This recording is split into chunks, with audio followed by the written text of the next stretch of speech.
ఇవాళ తెలంగాణ బిడ్డ పాపం చచ్చిపోతే అన్యాయంగా ఆమె చచ్చిపోతే అక్కడ చచ్చిపోయిందని పోలీసు వాళ్ళు చెప్పినా కూడా అయినకుండా ఆ సినిమా అట్లనే చూసుకుంటా షో చేసి ఇవాళ ఆ చావుకు కారణమేంటి, ఆ అమ్మాయి చావుకు కారణమేంటో, తర్వాత వాళ్ళ కొడుకు కోమాలో ఉన్నాడు.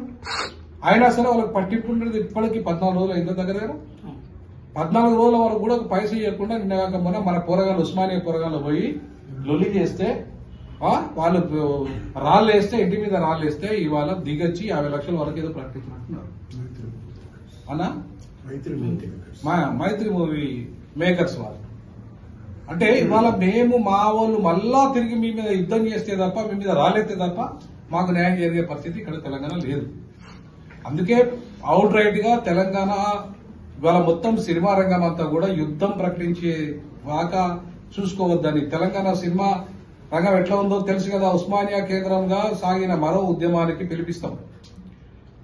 మేము ఓయూ జేఏసీ విద్యార్థులు చేసిన దాన్ని సమర్థిస్తున్నాం. వాళ్ళందరూ అయిపోయేదాకా యుద్ధం ఆగదు. వీళ్ళందరూ ఆంధ్ర సినిమా ఇండస్ట్రీ వైజాగ్ తరలి వెళ్లేదాకా ఉస్మానియా విద్యార్థులు ఎట్లయితే చేశారో అట్లాంటిది మొత్తం యావత్ తెలంగాణ విద్యార్థులు అంతా చేస్తారు. పిలిపిస్తాం, మేమే పిలిపిస్తాం. ఓ ప్రొఫెసర్ గా తెలంగాణ ఉద్యమకారునిగా మేమే పిలిపిస్తాం.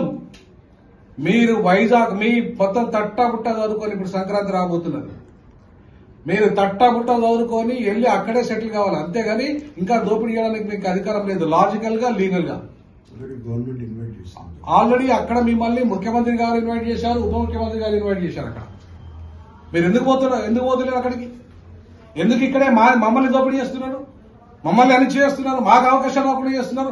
అయినా 10 ఏళ్లే కదా ఉమ్మడి రాజధాని 10 ఏళ్ళు అయిపోయింది కదా. 10 ఏళ్ల తర్వాత మీకేం హక్కు ఉంది ఇక్కడ? 10 ఏళ్ల తర్వాత మీకున్న హక్కు ఏంటంటున్నా నేను. మీకు ఎలాంటి హక్కు లేకపోయినా ఇక్కడ మా అనే పేరు మీద, అంటే ఇవాళ తెలుగు అనే పదం పేరు మీద, తెలుగు అవసరం లేదు మాకు తెలంగాణే కావాలి. అర్థమైందా? 15% మీకు వాటా ఇస్తాం. ఆంధ్ర ఒకటే కాదు, మొత్తం దక్షిణాదికి 15% వాటా ఇస్తాం.